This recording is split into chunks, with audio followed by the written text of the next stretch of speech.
प्यारे बच्चों, कैसे हैं आप सब? एकदम बढ़िया। तो प्यारे बच्चों, आज का हमारा जो डिस्कशन का टॉपिक रहेगा वो रहेगा क्लास 10th का मैथमेटिक्स डिस्कस कर रहे हैं यहाँ पे। और अभी हमारा चैप्टर 1 चल रहा है, ठीक है। तो चैप्टर 1 में हमने जो लास्ट वीडियो में हमने डिस्कस किया था वो हमारी एक्सरसाइज 1.1 थी। आज हम जो डिस्कस करेंगे वो है एक्सरसाइज 1.2। तो एक्सरसाइज 1.2 में हम क्या क्या करने वाले हैं, क्या हमारे बेसिक कंसेप्ट होगा, सबसे पहले हम उसे डिस्कस करेंगे और उसके बाद हम उसके क्वेश्चंस करेंगे, जैसे भी क्वेश्चंस हमारे एक्सरसाइज में होंगे। तो प्यारे बच्चों, यदि अभी तक आपने हमारे चैनल को सब्सक्राइब नहीं किया है, आप हमारे चैनल पर नए हैं, तो हमारे चैनल को सब्सक्राइब कर दीजिए और लाइक कर दीजिए और अपने फ्रेंड्स के साथ शेयर कर दीजिए, जिससे वे भी यहाँ से क्वेश्चंस को कैसे हम ईजी वे में सोल्व कर सकते हैं ये टेक्निक सीख सकें। तो चलिए बच्चों, आज की वीडियो स्टार्ट करते हैं। तो हमारा जो एक्सरसाइज 1.2 है उसमें हमारे जो क्वेश्चन है किस टॉपिक से रिलेटेड है, वो है हमारे प्राइम फैक्टराइजेशन। प्राइम फैक्टराइजेशन क्या होता है, इसे हिंदी में बोलते हैं हम अभाज्य गुणनखंड, यानी कि जो प्राइम होता है वो हमारे अभाज्य होता है। फैक्टराइजेशन यानी कि हम गुणनखंड की बात कर रहे हैं। यहाँ पे हम प्राइम फैक्टराइजेशन मतलब अभाज्य गुणनखंड की बात करेंगे। तो सबसे पहले हमें ये पता होना चाहिए कि जो प्राइम नंबर्स होते हैं वो क्या होते हैं। तो प्राइम नंबर्स वे नंबर्स होते हैं जो केवल अपने आप से और 1 से केवल डिविजिबल होते हैं और किसी नंबर से डिविजिबल नहीं होते, वे हमारे प्राइम नंबर्स होते हैं। जैसे कि हम बात करें यहाँ पे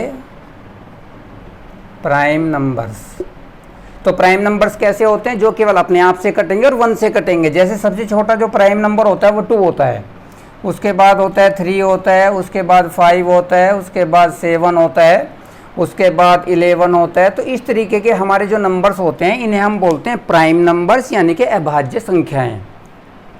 जैसे 2 है, 2 को हम केवल 2 से काट सकते हैं और 1 से काट सकते हैं, इसके अलावा किसी से हम नहीं काट सकते। तो सबसे छोटा प्राइम नंबर जो होता है हमारा 2 होता है। उसके बाद 3 भी ऐसी है, केवल 3 से कट सकता है या फिर 1 से कट सकता है, इसके अलावा किसी और से नहीं कटेगा। 5 भी ऐसे ही है, वो 5 से कट सकता है और 1 से कट सकता है, यानी कि जो नंबर अपने आप से कट सकता है और उसके अलावा 1 से कट सकता है, तो वही हमारे प्राइम नंबर्स होते हैं, यानी कि अभाज्य संख्याएं हमारी होती हैं। तो प्राइम नंबर आपको बच्चों समझ में आ रही है यहाँ पे बात है। तो प्राइम फैक्टराइजेशन में हम क्या क्या करने वाले हैं यहाँ पे, तो सबसे पहले हम एक क्वेश्चन ले लेते हैं यहाँ पे। उससे पहले हम डिस्कस कर लेते हैं कि प्राइम फैक्टराइजेशन हम करते कैसे हैं। एक नंबर ले लेते हैं हम यहाँ पे, सपोज कीजिए आपको 8 दे रखा है। अब 8 का क्या हम करना है, हमें प्राइम फैक्टराइजेशन करना है, यानी कि अभाज्य गुणनखंड करना है। यानी कि 8 को हमें क्या करना है, जो अभाज्य संख्याएं जो प्राइम नंबर्स हैं उनकी मल्टीप्लिकेशन की फॉर्म में लिखना है। तो 8 को हम कैसे लिख सकते हैं, 2 2 जा 4 2 जा 8, ऐसे हम लिख सकते हैं। देखो 2 हमारा क्या है, 2 तो हमारा एक प्राइम नंबर होता है, ठीक है, यानी कि अभाज्य संख्या होती है। तो हम इस तरीके से प्राइम फैक्टराइजेशन में इसे लिख सकते हैं। 6 ले लेते हैं, 6 को लिख सकते हैं 2 × 3, ठीक है। 2 × 3 में हमारे पास क्या आएगा, देखो यहाँ पे 2 भी हमारा एक प्राइम नंबर होता है, ठीक है, 3 भी हमारा एक प्राइम नंबर है। तो 6 को हम ऐसे लिख सकते हैं प्राइम फैक्टराइजेशन की फॉर्म में।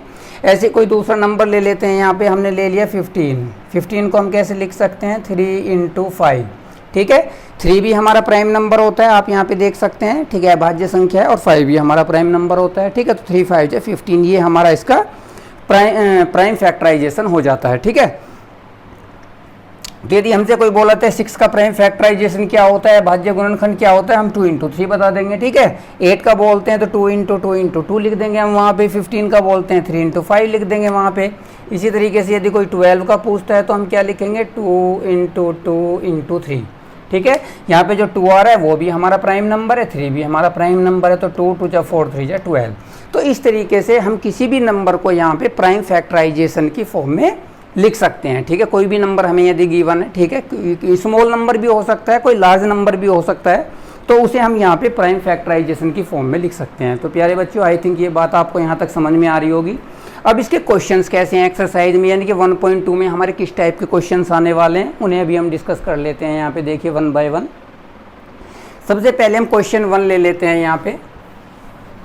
तो क्वेश्चन 1 में क्या दिया हुआ है यहाँ पे एक्सरसाइज की, हमारा क्वेश्चन 1 में दिया हुआ है यहाँ पे express as a product of prime factors. Question number 1 ले लेते हैं यहाँ पे। क्वेश्चन नंबर 1 का 4th पार्ट हम यहाँ पे ले लेते हैं। सारे पार्ट्स इसी तरीके से एक पार्ट हम यहाँ पे ले लेते हैं। तो ये क्या करना है हमें, express as a product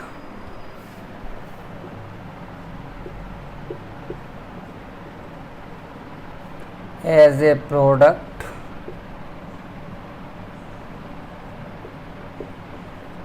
of its prime factors.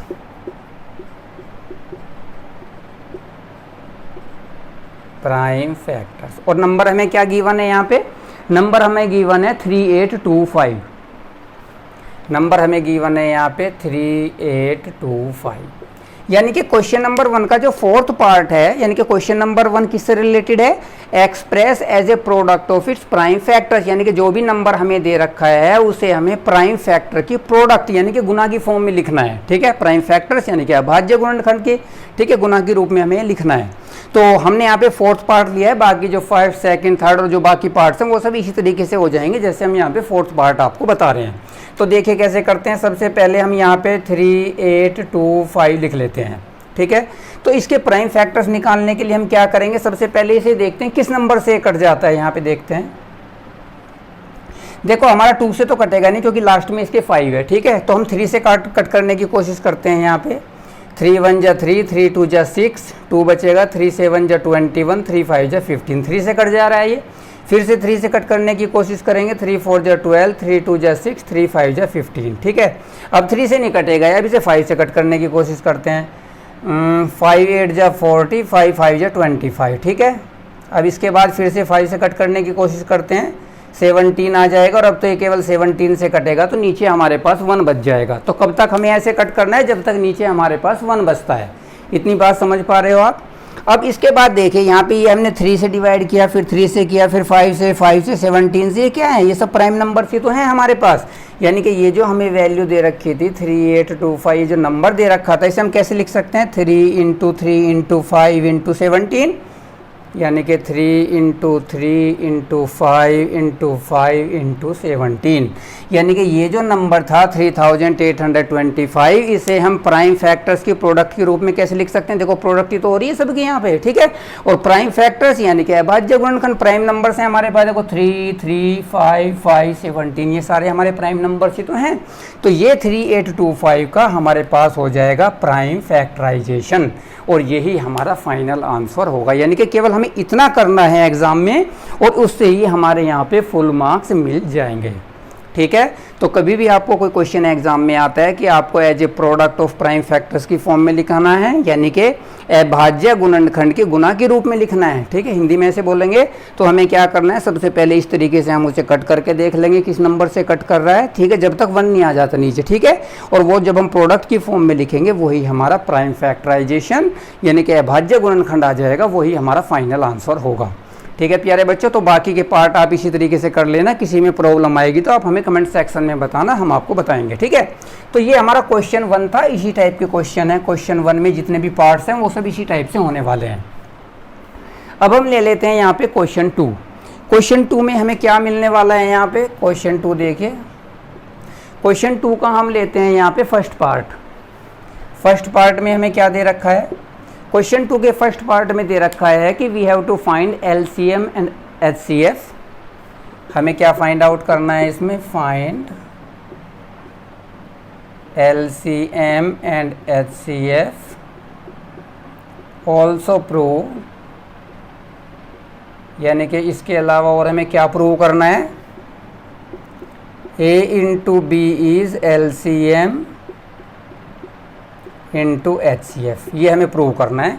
यानी कि एक तो हमें LCM का मतलब है लघुत्तम समापवर्ती है, HCF का मतलब है महत्तम समापवर्ती यानी कि मैस है। और उसके बाद हमें प्रूव करना है यदि हमें 2 संख्याएं दे रखी हैं A और B, तो उनकी जो प्रोडक्ट है, उनकी जो गुणाएं किसके इक्वल होती है? उनके LCM और HCF की प्रोडक्ट के बराबर होती है। ठीक है, ये हमें प्रूव करना है। तो पहले क्वेश्चन में हमें क्या क्या दे रखा है? हमें नंबर दे रखे हैं 26 और 91। नंबर क्या क्या दे रखे हैं हमें? 26 और 91। तो इन दोनों नंबर का हम क्या करेंगे? सबसे पहले देखो नंबर, यानी कि जो 26 है वो तो हमारी A की वैल्यू है, जो 91 है वो हमारी B की वैल्यू है। हमें क्या क्या निकालना है? LCM निकालना है और HCF निकालना है। ठीक है, तो LCM निकालने का तरीका क्या होता है? एक तो हमारे पास फैक्टर मेथड होता है, यानी कि गुणनखंड करके हम निकाल सकते हैं। एक होता है यहाँ पे डिवीजन मेथड, यानी कि भाग विधि से भी हम निकाल सकते हैं। तो 26 और 91 का यदि आप भाग विधि से निकालते हो यहाँ पे एलसीएम, तो कैसे निकालते हैं? सबसे पहले हम क्या करते हैं, सबसे छोटी वैल्यू 2 से कट करना शुरू करते हैं, ठीक है। तो हम यहाँ पे कट करेंगे तो 13 आएगा, 91 तो कटेगा ही नहीं, ठीक है। अब इसके बाद किससे कट सकते हैं? ये देखो कुछ नंबर से कट सकता है कि 7 से कट सकता है, तो ये 13 को हम ऐसे रहने देते हैं, यहाँ पे आ जाता है 13, ठीक है, क्योंकि 13 तो कटेगा नहीं 7 से, ठीक है। अब इसके बाद 13 से कट जाएगा ये 1 और 1, जब तक 1 1 नहीं आ जाता तब तक हम डिवाइड करते हैं। अब हम क्या करेंगे, इनको मल्टीप्लाई कर देंगे, ठीक है। तो हमारे पास आ जाएगा यहाँ पे LCM इज इक्वल टू 2 × 7 × 13। इन तीनों नंबर को मल्टीप्लाई करके हमारे पास क्या आ जाएगा, यहाँ से हमें LCM मिल जाएगा, यानी कि LCM क्या आएगा हमारे पास 13 7 91, यानी कि 91, 91 2 जा 182। तो LCM तो आ गया हमारा 182। इसके बाद हमें क्या निकालना है, इसके बाद हमें निकालना है इसका HCF, ठीक है। HCF निकालने का भी हमें पता है कि हम भाग विधि से HCF निकाल सकते हैं यहाँ पे, ठीक है। भाग विधि हमने आपको बता रखी है HCF निकालने की। फैक्टर विधि से भी आप निकाल सकते हैं और भाग विधि से भी आप यहाँ पे निकाल सकते हैं। तो देखो यहाँ पे कर लेते हैं हम इसे। भाग विधि से HCF कैसे निकालेंगे, छोटी वैल्यू से बड़ी वैल्यू को डिवाइड करते हैं, यानी कि भाग करते हैं। तो 26 से हम किसे डिवाइड करेंगे, 91 को। 26 से कितने टाइम चलेगा, देखिए यहाँ पे 3 टाइम चल जाएगा, यहाँ पे 3 6 जा 18, 3 2 जा 7 8, ठीक है। अब यहाँ पे जब इसे सब्ट्रैक्ट करोगे 91 में से 78, तो कितना बचेगा आपके पास घटाने के बाद, यहाँ पे बच जाएगा 13। 26 को अब डिवाइड कर दीजिए, तो ये आ जाएगा 26। अब क्या बचा, 0। जब यहाँ पे 0 बच जाता है तभी हम रोक देते हैं, और ये जो वैल्यू होती है जिससे हमने लास्ट में भाग किया वही हमारा HCF होता है, यानी कि महत्तम ऐसा होता है, महत्तम समाप्त पढ़ते हैं। तो HCF आ गया हमारा 13 यहाँ पे, ठीक है। तो यहाँ पे हमने क्या किया, देखो LCM और HCF ये तो दोनों हमारे निकल गए। अब हमें क्या प्रूव करना है कि दोनों संख्याओं की जो गुना है A और B की, वो LCM और HCF के बराबर है, ठीक है। तो अब हम क्या करें, पहली संख्या हमारी क्या है, पहली संख्या है 26, दूसरी है 91 इज इक्वल टू LCM हमारा है 182 और इंटू HCF है 13, ठीक है। हमें प्रूव करना है कि दोनों इनकी मल्टीप्लिकेशन इनके बराबर है। तो क्या करें, सीधे सीधे मल्टीप्लाई कर लो। तो 26 और 91 की जब आप यहाँ पे मल्टीप्लाई करोगे तो आपको क्या मिलने वाला है, यहाँ पे मिलने वाला है 2366, ठीक है। इन दोनों को आप मल्टीप्लाई कर लेना, ये वैल्यू आएगी। और जब इन दोनों को 13 से कर लीजिए, 13 2 जा 26, 2 आ गया यहाँ पे, 6 आ गया फिर यहाँ पे, ठीक है 10, और यहाँ पे आ गया 23। ये वैल्यू भी कितनी आ रही है, 2366 आ रही है। ये वैल्यू भी 2366, यानी कि जो लेफ्ट हैंड साइड है वो राइट हैंड साइड के बराबर आ रही है मल्टीप्लाई करके। इसका मतलब हमारा जो प्रूव करने वाला पार्ट है वो यहाँ पे कंप्लीट हो जाता है। तो इस तरीके से आप अपने पार्ट को प्रूव कर सकते हैं। तो प्यारे बच्चों, आई थिंक आपको ये बात समझ में आ रही होगी यहाँ पे कि ये जो क्वेश्चन है एक्सरसाइज 1.2 का, क्वेश्चन नंबर 2 था, पहला पार्ट था उसका, LCM HCF कैसे निकालते हैं और कैसे हम A cross B is equal to LCM into HCF कर सकते हैं, आप इस तरीके से प्रूव कर सकते हैं, ठीक है। तो चलिए एक और क्वेश्चन करते हैं अभी इसका। यह भी क्वेश्चन नंबर 2 हमने किया है। अब हम कर लेते हैं इसका क्वेश्चन नंबर 3। क्वेश्चन नंबर 3 में क्या किया है, LCM HCF हमें निकालना है।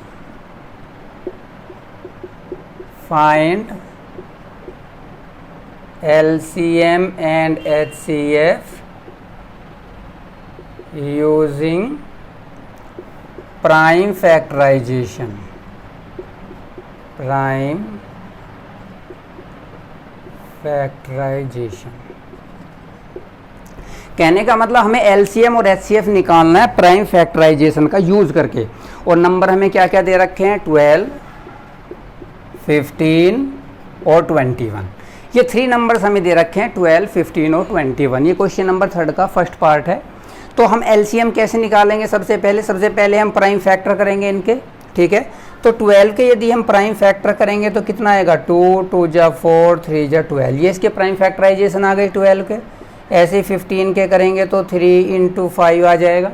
15 21 के करेंगे तो कितना आ जाएगा, 3 7 जा 21। अब बात आती है सबसे पहले LCM की। LCM क्या आएगा, LCM और उसके बाद आती है HCF की। अब सबसे पहले हम HCF को देखते हैं, क्योंकि HCF वो होता है जो तीनों में यहाँ पे कॉमन होगा। ये प्राइम फैक्टराइजेशन तो हमने कर लिए है, भाज्य गुणनखंड तो कर लिए। अब जो यहाँ पर भी है, यहाँ पर भी है और यहाँ पर भी है, जो तीनों में होगा वही तो हमारा HCF होगा। देखो 3 हमारा यहाँ पर भी है, यहाँ पर भी है और यहाँ पर भी, 3 तीनों में है, इसका मतलब इसका जो HCF है वो 3 आ जाएगा। बाकी 7 यहाँ पे है, यहाँ पे तो है ही नहीं, 5 यहाँ पे है, यहाँ पे नहीं है, 2 यहाँ पे है, यहाँ पे नहीं है, ठीक है। जो तीनों में होता है, 3 नंबर हैं 12, 15, 21, जो सब में होता है कॉमन वही हमारा HCF होता है। LCM कैसे निकालते हैं, जो HCF है वो आ जाएगा, यानी कि 3 इंटू, सबसे पहले HCF को लिख दीजिए और जो बाकी बचे कुछ नंबर हैं उन सबको लिख दीजिए। 2 इंटू 2 तो यहाँ पे बचा, 2 इंटू 2, यहाँ पे 5 बचा और यहाँ पे 7 बचा। इससे हमें LCM मिल जाएगा। तो कितना आएगा, 3 2 जा 6, 2 जा 12, 60, 420, ये आ गया आपका LCM। तो इस तरीके से यदि आपको कोई भी नंबर्स गिवन है तो प्राइम फैक्टराइजेशन का यूज करके हम उसका LCM और HCF निकाल सकते हैं। तो क्वेश्चन 3 का फर्स्ट पार्ट था बच्चों हमारा, बाकी के पार्ट आप इसी तरीके से आई थिंक कर सकते हो। तो ये हमारा था यहाँ पे एक्सरसाइज 1.2, ठीक है। तो प्यारे बच्चों, यदि अभी तक आपने हमारे चैनल को सब्सक्राइब नहीं किया है तो हमारे चैनल को जल्दी से सब्सक्राइब कर दीजिए, अपने फ्रेंड्स के जो ग्रुप्स हैं उनमें शेयर कर दीजिए, ठीक है, और लाइक कर दीजिए हमारे चैनल को। और आगे की वीडियो इसी तरीके से हम आपके पास डालते रहेंगे यहाँ पे। तो आज की जो एक्सरसाइज है 1.2 हम यहीं पे ब्रेक करते हैं इसे। अब अगली जो वीडियो होगी उसमें हम एक्सरसाइज 1.3 को यहाँ पे डिस्कस करेंगे, ठीक है। तो जब तक अगली वीडियो आती है तब तक के लिए टेक केयर और मेहनत से पढ़ते रहिए, और आपको टॉप करना है और अच्छे मार्क्स लाने हैं, ठीक है बच्चों। तो टेक केयर।